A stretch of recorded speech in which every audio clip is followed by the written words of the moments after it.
How to fix Facebook error in Turnip on your Facebook account. Today guys, I'm gonna show you how to fix this problem. Just watch this video until the end. So let's start. First, you will just open settings and you will go directly to apps or application.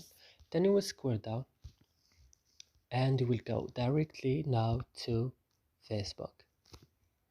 And on Facebook, you will go to storage and you will go to clear data and click OK. And that's it, your problem will fixed. So I hope this video is useful for you. Do not forget to like and subscribe in our channel and see you in another videos.